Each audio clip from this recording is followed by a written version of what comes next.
तळागाळामध्ये काम करणाऱ्या कार्यकर्त्याला केलेलं आहे.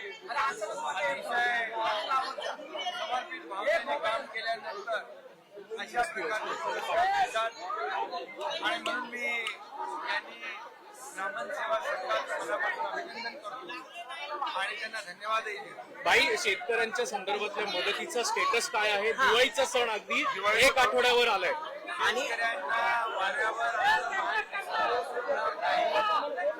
शेतकऱ्यांची दिवाळी काळी होऊ देणार नाही हे मी सांगितलं होतं आणि तो शब्द आम्ही पाळलेला आहे. मुख्यमंत्री स्वतः मी अजितदादा आम्ही निर्णय घेतला आणि 32,000 कोटीचं पॅकेज जाहीर केलं. दिवाळीपूर्वी त्याच्यातले पैसे शेतकऱ्यांच्या खात्यामध्ये जातील आणि बिलकुल त्यामध्ये शेतकऱ्याला आम्ही वाऱ्यावर सोडणार नाही हा जो शब्द आम्ही दिलेला आहे तो शब्द आम्ही पाळलेला भाई दंगेकर तुमच्या सोबत आहेत, रवींद्र दंगेकर, त्यांना काही तुम्ही समज दिले का? देवेंद्र फडणवीस म्हणाले होते की त्यांच्या बॉसला त्यांची कंप्लेंट करू. दंगेकरांशी माझं बोलणं झालेलं आहे. दंगेकरांना मी सांगितलेलं आहे की महायुतीमध्ये दंगा नको.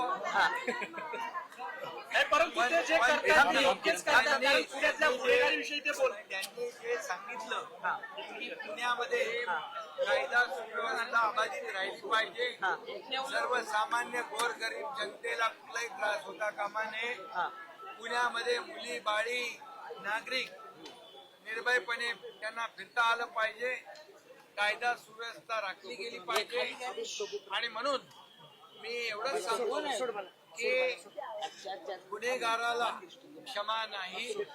गुन्हेगार कोणी असू द्या त्याला पाठीशी घातलं जाणार नाही आणि पुणेकर जनतेला ज्या अपेक्षा आहेत या ठिकाणी गुन्हेगारी मुक्त पुणे याप्रमाणे दंगेकरांचं देखील तेच म्हणणं होतं आणि म्हणून शेवटी आम्ही सरकार म्हणून कायदा सुव्यवस्थेचं रक्षण करणं ही आमची जबाबदारी आहे. सर्वसामान्य नागरिकाला कुठलाही भय वाटता कामा नये, भीती वाटता कामा नये अशा प्रकारची अपेक्षा त्यांची आहे. म्हणून या ठिकाणी पोलीस आयुक्तांशी देखील माझी चर्चा झालेली आहे.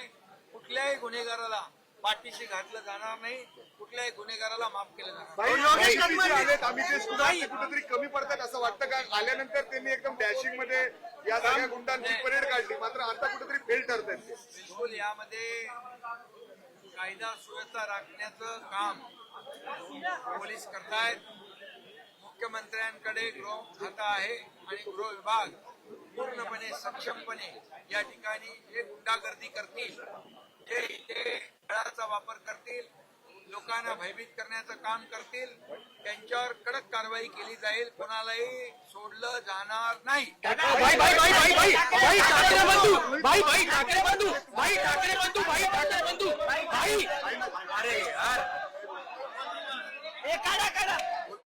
दंगा नको दंगेकरांना सांगितले अशा शब्दात एकनाथ शिंदे यांनी वक्तव्य केलेलं आहे. यासोबतच आज पुण्यात रवींद्र धंगेकर आणि उपमुख्यमंत्री एकनाथ शिंदे यांची भेट झालेली आहे. यावेळी गुन्हेगारांना सोडणार नाही असं देखील एकनाथ शिंदे यांनी स्पष्ट केले. दिवाळीपूर्वी शेतकऱ्यांना मदत मिळणार असा देखील पुनरुच्चार एकनाथ शिंदे यांनी केला.